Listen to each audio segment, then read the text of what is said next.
Hey there, welcome back to this week's episode of the Seatown Podcast, where Seattle business owners, entrepreneurs, and community leaders are invited on to share their stories with us. I'm your host, Christian Harris. This week's episode of the Seatown Podcast is brought to you by Seatown Real Estate. Their mission to make a difference extends beyond just their unique and unconventional approach with their clients and their agents. They partner with the community to give back a percentage of the proceeds from each home sale to a local nonprofit of their client's choice. Visit seatown.com, sea-town.com, and experience the difference with Seatown Real Estate today. Welcome back to another episode of the Seatown Podcast. Today I'm joined by Aaron Tekalve, the chef of Surrell here in Seattle. Does a lot of pop-up stuff, has a private catering company. I actually, met you through some events we're doing here in West Seattle, doing some rooftop events and trying to provide some fun, some high-end food, drinks, bring the community together, that type of stuff. And those events went really well. And got to know you a little bit. So I appreciate you coming on the podcast. Absolutely. Yeah, thank you so much for having me. I really appreciate it. Yeah.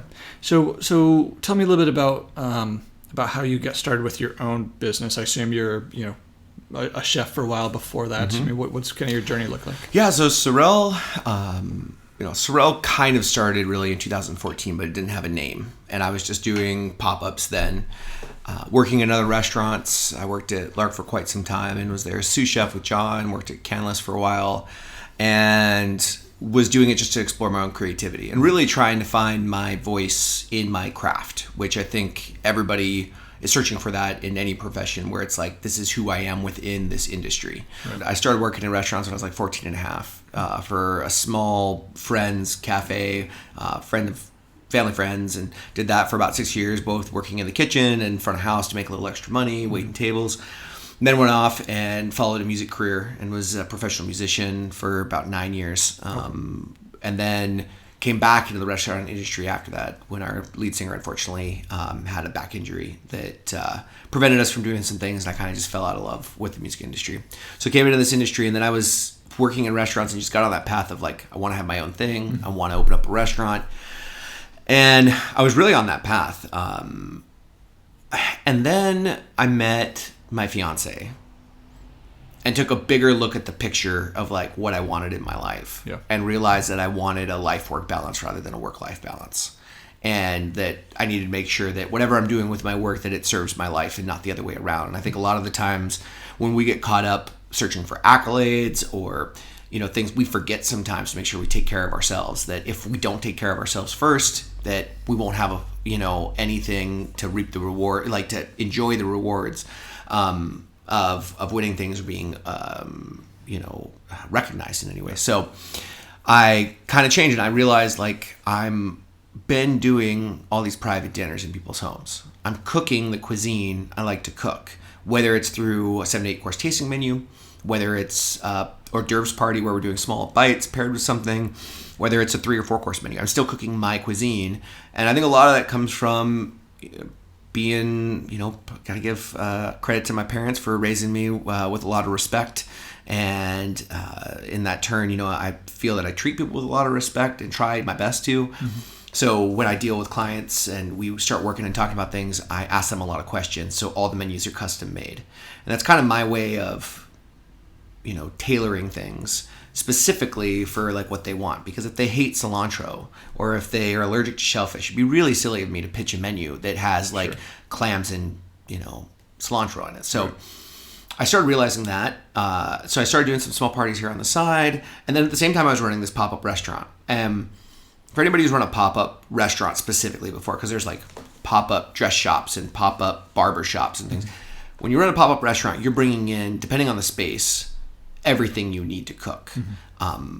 To the point to where when I first started doing them in 2014, out of my friend Darby English's wine tasting room in the Hollywood Hills in Woodinville, we would bring in portable stoves, portable burners, portable fryer, portable oven. We would bring in tables. We would rent all the stemware, plates, bowls, everything, napkins, all the flatware, like everything was brought in. Sounds like a lot. Yeah, it's a production, And what was interesting is that because of my days being in a band, and I was a drummer, setting up a bunch of stuff.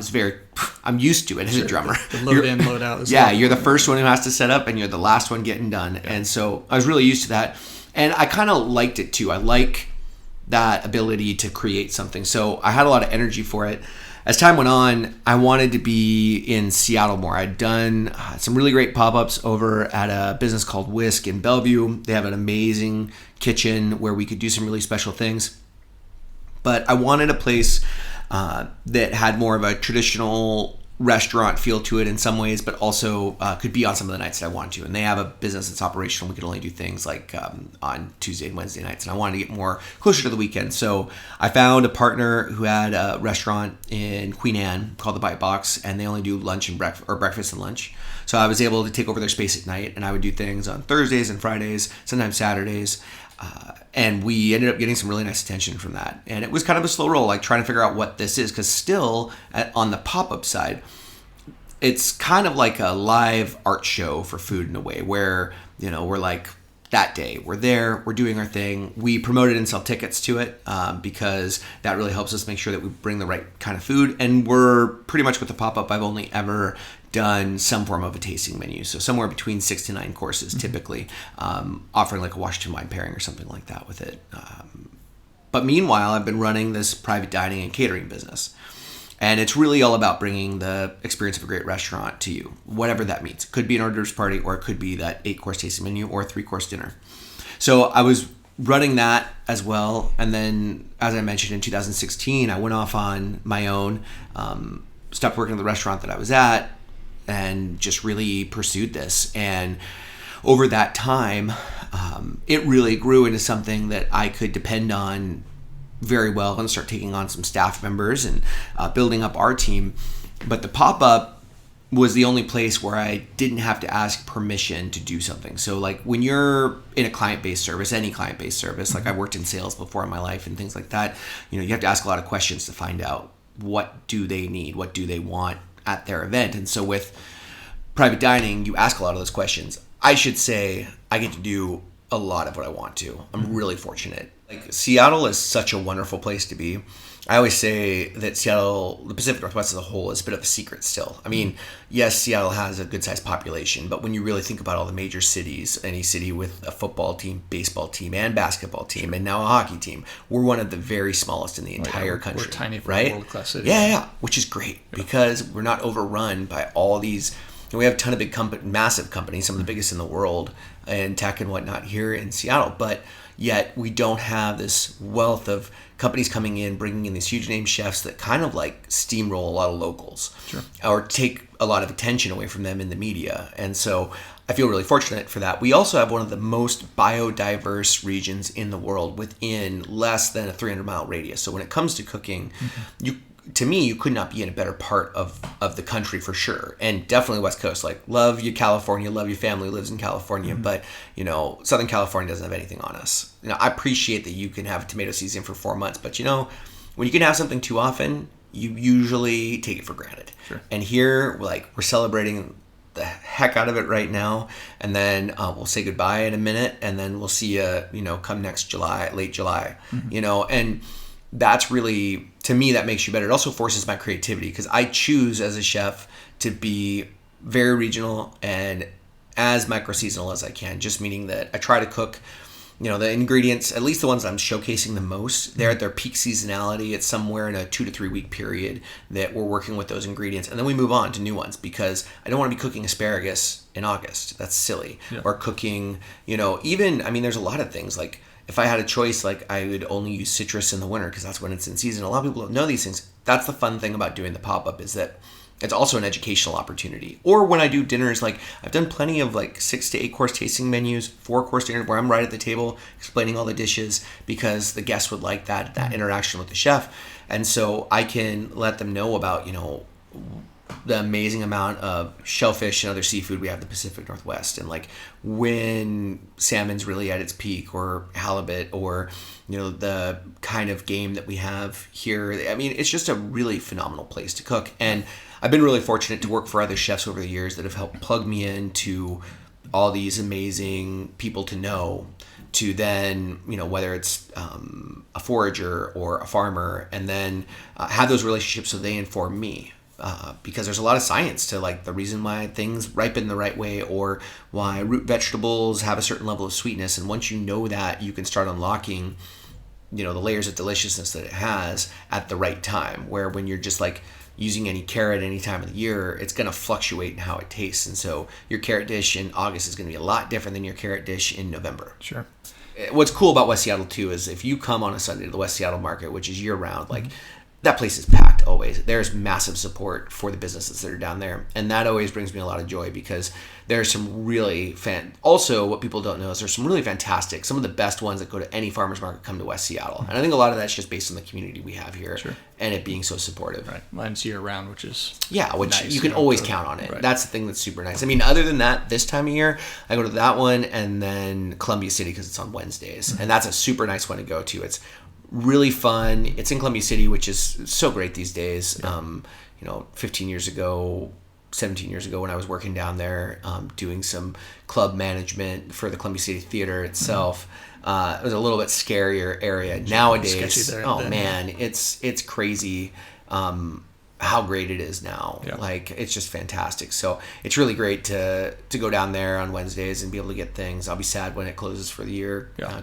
I think it's like end of September, October. But it's really, all I'm trying to say is like how great of an area we really live in. It's really special. Yeah, no, I agree. I mean, on that note of kind of hidden farmers markets. Yeah. On Thursdays, there's a beer and farmers market. Oh, really? Yeah, which I didn't know about, and I live right there, so I just found nice. out about it. So. Yeah, and that's what I love too is like there's more and more popping up, and then also the farmers, like Washington's a really special state because we have, I believe it's through the University of Washington, they have farming program. Like we have I believe it's considered, at least it was a few years ago when I had a friend who was a farmer who was looking into these programs, second best program in the country. And I think one of the first is somewhere in the Midwest. Okay. And you have all these people who are trying to get into it, which is really important. We need more young people inspired by farming. Sure. So Washington will sponsor farmers to have a certain amount of acreage and grow things. Okay. And then they go to these farmers markets. And so anytime you see the Grow Washington booths, at least spend a couple bucks with them too. Like get your stuff from whomever you want, but throw them a couple dollars, because the more money that those guys can raise doing what they're doing, it helps get them more seed money, not to be too punny, but seed money to get more acreage sponsored so that they can continue. And you want these people who are in their 20s and 30s, because right now the average age, I think last time I heard, is somewhere right in the mid 50s of a farmer. Sure. It's really scary when you think about like, the farms you want to be buying stuff from, and not the, really sad tomatoes that you get at, commercialized grocery stores. Right. Big, yeah. On the pop-up side, are most of those public events, like they're open to the public? And how far out do you typically plan those? I mean, it'll depend. I mean, certain ones I know that I'm going to do 3-4 months out. I mean, some of them are become annual events now. So I was inspired by a chef that a lot of people are probably familiar with. His name's Curtis Stone, and he has a restaurant called Mod down in LA. And he's best known for being a TV chef, but he is an extraordinarily talented chef. Don't let the good looks fool you. Like that man is insanely talented and can cook really well. And he has a really funny story. If you ever research it, it's hilarious how he got into everything. And he's worked at some of the very best restaurants, or for some of the very best chefs in the world. I mean, he is incredibly talented. So he had this restaurant at one point, Mod, and it's still open, but they changed the focus of it. And he was doing for a while like this single ingredient driven menu, where for a month they would just do, everything would be around one ingredient. And I heard about that, and it really inspired me, because I'm like, man, I love that idea. And what I love about it the most is that it pushes creativity. That if the only thing I can work with on this menu, that the only thing I'm going to showcase is going to be a tomato, or any ingredient. We want to pick an ingredient that has multiple varieties, because that way it's not just the same flavor multiple times. You're just using like a spice to make it tasty. Yeah, you want like something that has a lot of variety to it. Also something that people love, because I think that, there are definitely some crazy ingredients out there that people will be like, oh, that sounds kind of cool, but it's kind of out there. So the two that are definitely by far the most popular that we've done are all tomatoes dinner, where all 8 courses are focusing on tomatoes. and then a mushroom dinner. And so we do both of those. Great area for both of these. Pacific Northwest has one of the largest bounties and largest diversity of wild mushrooms that you can find in the entire United States. And so it's a really great place to be in the Pacific Northwest to do a dinner like that. Those dinners really force creativity. And one of like my favorite things that I've ever made in my life is porcini mushroom ice cream, which was birthed out of doing the first mushroom dinner, and made it. And I still say it's like the best. There's one other thing that I think competes with that I've made, it's rare that I ever say that, because it's just like hard to pick things that you love and you're always working and making them better. But man, I'm super proud of that recipe, and we make sure to focus it. But what's cool is that out of that, then some of those dishes make their way just onto another fall menu, or one of those components do. Like the porcini mushroom ice cream has definitely been used on other menus because it's just too good and it's different. And that's something that I like to include with my cuisine, is it's like different yet familiar sometimes. And you have to, to make this more special in what we do. So it's just like, you don't want to be like a faceless chef coming into people's homes. Like anybody could be here and doing this. Sure. You want something that makes you stand out a little bit that way. Porcini mushroom ice cream sets you apart in that way. And there's a few other things that we do that kind of help show my creativity, but also just like make it fun. I haven't really publicly put it out there yet until this week, but we've been doing this edible menu. And people have done edible menus before. I'm not the first to do it, but it's mainly just because I didn't want anybody to know about it when they came to the dinners, because it would ruin the surprise. But now we've done it enough times that I'm okay with like everybody really knowing about it. And it's super fun. Like we give people these plates that I've actually thrown myself, because I got back into ceramics last year. And we give them this menu and they look at it and we're like, will you slide your plates, forward for us? And put the menu on there too. They're like, what? And then we start saucing it and throwing things on it, and it's usually like 3 or 4 components, so it's pretty quick. And then they get it and they can roll it up, kind of eat it like a burrito or an enchilada, whatever works for them. It's really fun, and it just adds that extra little like, whoa, what am I getting into? And that's made of rice paper and edible ink. Yeah. I did some research and was able to find that. I have to always remember to take the edible ink out of the printer. Because I've definitely printed a couple prep lists on it on accident. I'm like, oh my God, this stuff's not cheap. Yeah. But yeah, it's super fun. And then it was really funny because my parents came to one of the last dinners and my mom got the menu and she got up to go put it in her purse. I'm like, Mom, get back here. Like, put that back down on your plate. She's like, what? I'm like, you'll get another menu later. Like, don't worry about it. It was really cute. Yeah. And then, we always end up at the end of the dinner giving everybody a nice copy of the menu. You'll get this little take-home gift that we always have, some form of a take-home gift for everybody, just for saying thank you for coming. Yeah, so currently right now, we rent a space in West Seattle as a commissary kitchen. It's worked out great. For now, we're in the hunt for our own building because things have gone well enough. And this month alone, I spent so much money in renting other people's spaces that I'm like, would have saved money renting a building myself, that I'm like, now it's kind of a thing where it just makes sense. But you know what? That took time. I started at the lowest amount of money I could at the commissary kitchen, and then took on a little more space, a little more refrigeration because I needed it, a little bit more. And then we got busy enough that I now have like one of the larger spaces in the building to use for the business. And I have a bunch of refrigeration and freezers and things, but originally like it was just this tiny little amount of space. But I was able to build pragmatically, and that's something that I really encourage everybody of any level of entrepreneurship, is that pragmatic growth is, to me, the best way to go. You have to be really careful to take big jumps and like borrow a bunch of money and things. Like, you need to test whatever you're doing. You need to test it on the market first. And some of this you have to learn while you do it. There's a lot of trial and error. Oh man, it's crazy. And also just understanding the seasons. And that was a thing. Like the seasonality of your own business was something that I really had to learn, because I think that there were moments where I just was taking some things for granted. And it was just, when I look back, I'm like, that is so dumb of me. But it was just true. And once I learned that, everything really started moving smoothly that way. Like when to do events, even during the summer, like knowing not to do any events I promote myself. Nothing goes on Fridays and Saturdays because you're competing. Because in this city, that's what everything is. Happens, Day of the week is Thursdays. Wednesdays and Thursdays. People will come to all kinds of things those days. They're wanting to go out. They're actually looking for things to do. Thursdays have been incredibly successful for me. So I just stay away from Fridays and Saturdays altogether, unless I'm partnering with someone who I know can help, fill the room in the right way. But if I'm doing it on my own, I just don't want to compete, because the other people, I mean, frankly, there's just companies with way bigger PR budgets than I do, and I'm going to get dwarfed by anything I do. It's just the truth. So not to interrupt. No. I was going to ask, at what point did you decide you wanted to be a professional chef and go to cooking? Yeah, so it's interesting because, like, my mom's side of the family has been in the industry. My uncle just retired after doing 48 years as an executive chef down anywhere between pretty much Napa to San Francisco, but definitely in the last 25 years of his career has been mainly around the Healdsburg area, which is kind of in between Santa Rosa and Napa. And so a lot of influence from him, my mother and my grandmother, amazing cooks, and definitely my mom, a bunch of restaurant experience.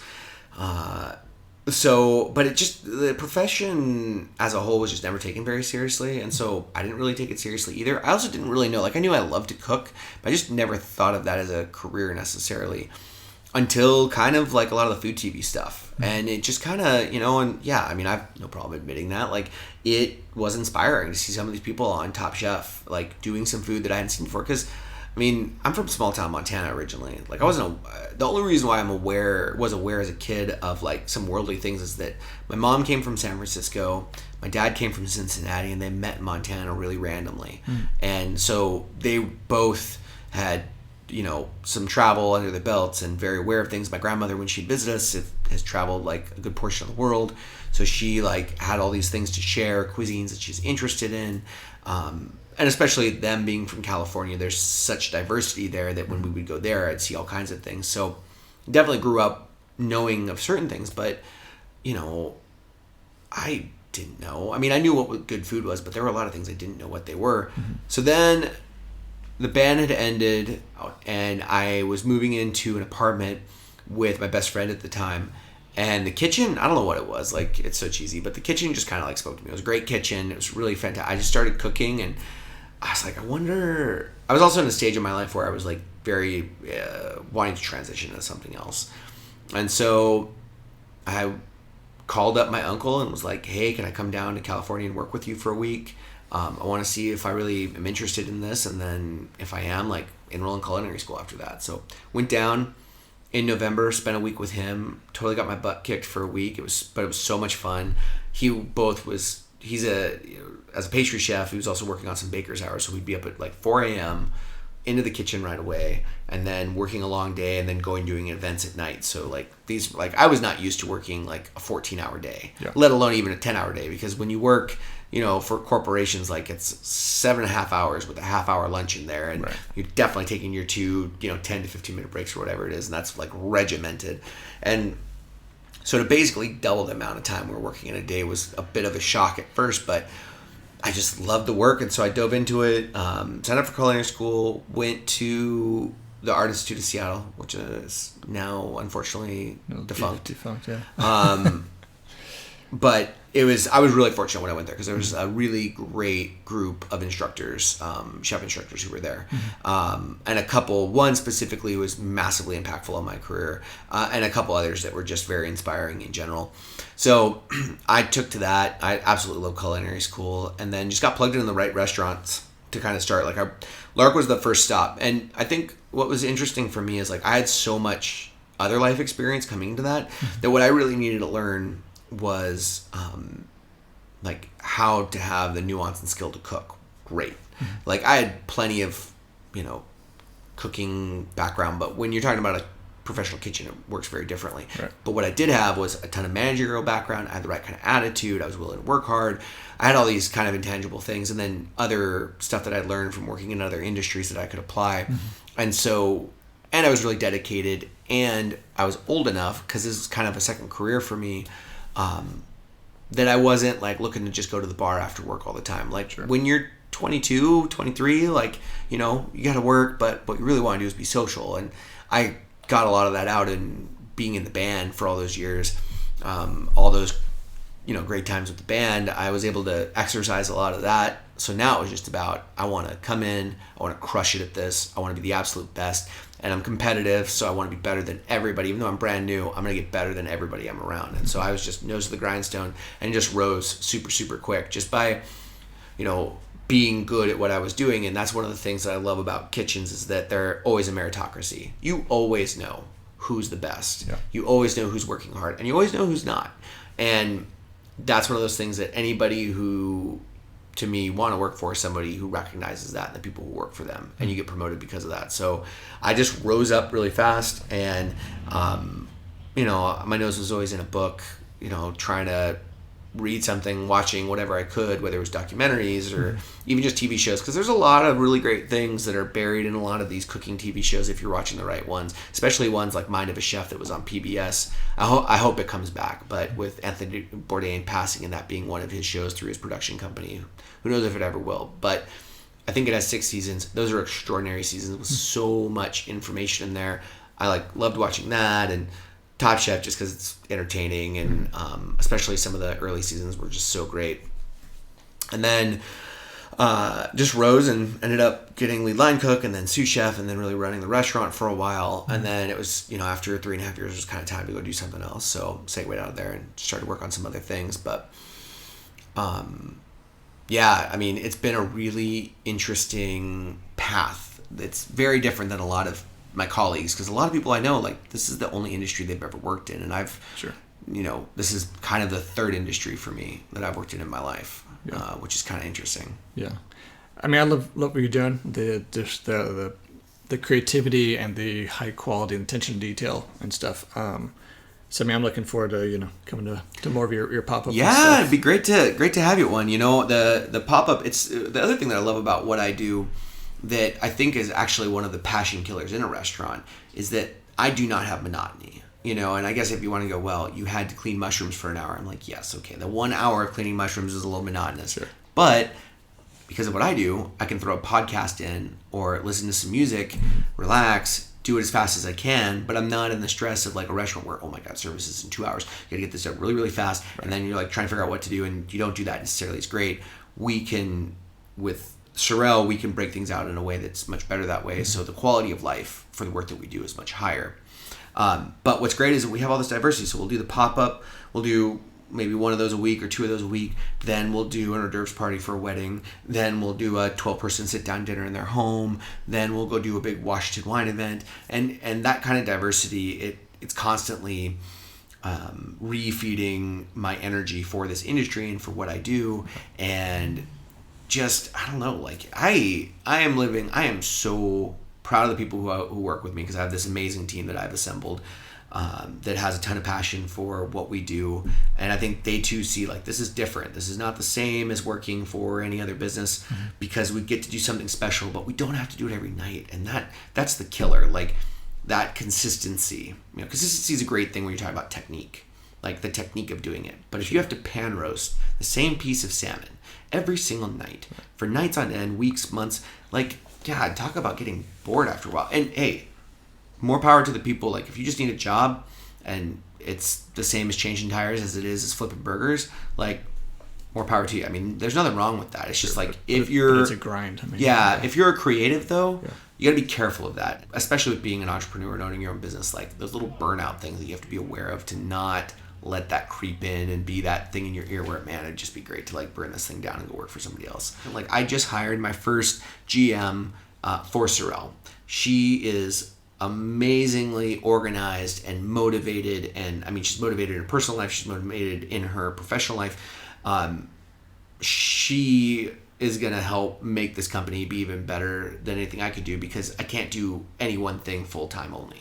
She can take so much off my plate so that I can get back to what I want to worry about, which is creating menus, working one-on-one with clients, because I love creating menus for people. It's fun. Yeah. But focusing in on that. So, people should find somebody who can work with them. There's also a lot of free services in this city, and a lot of people don't know about the SBA program SCORE that we have in Seattle. And I don't remember the website, but if you just Google SCORE Seattle, it'll come up. Your taxes pay for this stuff. It's a free service. You can go get free small business consulting work and you're basically working with an industry professional in the industry that you're interested in that will help you write all these things, no matter what it is. If you're looking for a loan, if you're writing a business plan, they hold all kinds of workshops. Some of those you have to pay to go to, but they're pretty cheap. But the finding a mentor through that is free. So no reason why you wouldn't do that. I mean, it's a free resource. I met with a guy, his name's Bernard. He's great. He's real funny. He used to live in New York. Loves La Bernardin, which is a restaurant I love too in New York. And so we got along really great and started working on things. He introduced me to a couple other people who helped mentor me in a couple other ways. And so you can always find someone to help you with that stuff. But why wouldn't you take some free help? I mean, the business plan part of things, you have to write that. If anything, it's a great exercise in getting you to understand all the different components to a business, like recognizing who your competitors are. I mean, it seems simple and it seems really like common sense, but to force yourself to write a document that, will categorize like where in the city you are and who you have to worry about, and like, is my product too similar to the guy who's like going to be 2 doors down from me? If that's the case, you need to rethink what you're doing, because that kind of direct competition where somebody's already been there, they're going to stick with the person next door. Like, it's going to be tough. So that stuff's really helpful. I was recommended to do that by somebody else that I'd met, and it was a great experience for me. And I still, like, anytime they send out some emails and stuff, but you can get in contact with them, and they have a whole website with a bunch of different like Excel sheets and things that you can use for free. It's great. No, it's great information. I appreciate you taking the time to share some of your story with us. It's really great to be able to share some of my story and how I got here. And also, if anybody has any questions about anything, like, feel free to shoot me an email. I am an open book. I don't think anything's proprietary. There's nothing that I do that's proprietary. If you want to take the extra time to make some of the recipes that I make, go for it. I am more than encouraging of that. But especially on the business stuff, if you need like a number for a commissary kitchen, shoot me an email. Because like, we need more, friendly help sometimes in this industry. So I always, or in any industry for that matter. So I'm always like an open ear that way. But I really appreciate being here today, and look forward to next time we can do some events together, because the first 2 were a lot of fun. And I think, with a little bit more just more positive energy that we have putting into it, it's going to be even better the next time. So It's exciting. Keep refining it. For our audience, what is your email? So email is Aaron, Aaron, at surrellseattle.com, spelled SURRELL Seattle.com. All right. And that's also the same website too, if you guys want to check out anything about me. And then all the hashtags are Surrell Seattle too. So Instagram, Facebook, but Twitter a little bit, but I don't really do much of that. It's mainly Instagram these days. Okay. Yeah. So SurrellSeattle.com for any find out about any pop-up events. Yeah, and what absolutely. The best thing I recommend to everybody is go to the website and get on the newsletter. And we only send out 1, maybe 2 a month. We don't berate you. If we do send out a second one, it's because something exciting is happening, like the cookbook that I was a part of last year. When it came out, we sent out a second one. There's a cookbook coming out this fall to early winter that I'm going to be a part of, and another one that comes out beginning of next year that I'm a part of. And so when those come out, we end up inevitably sending out a second one, just because like I wanted to kind of just celebrate that, and especially because these are chef collaborative books. I love to give some shine to those other guys too. Like, there's a lot of amazing chefs that are part of these books, and one of them, the one that comes out beginning of next year that I'm incredibly excited about, is all about our Washington winemakers with recipes. And there's just some fabulous people who are a part of that. So get on the newsletter. We send that out. We give you a good 24 to 48 hours head start on buying tickets, because some of these events sell out really quick. So we'd love to give you that as just a thank you for getting on the list. Awesome. Yeah. Well, thank you again for joining us, Aaron, and go check out SurrellSeattle.com. Yeah, excellent. Thank you. Thank you. That wraps up this week's episode. Make sure to check out our guest website, pay them a visit, and help spread the word about what they are doing. If you have any questions, know someone who should be a guest on here, or has a great story worth sharing, email me at christianharris@seatown.com. That's sea-town.com. I would also love it if you would go to iTunes and give us a review and a nice 5-star rating. We work hard to bring on great guests and provide exceptional content, and getting a review from you is one way to help the podcast rank well on iTunes so others can find and enjoy the show. You can also find out more about me, how my real estate brokerage is breaking the mold and making a difference in our Seattle communities, and other projects I'm working on by visiting seatown.com, sea-town.com. Thanks for listening.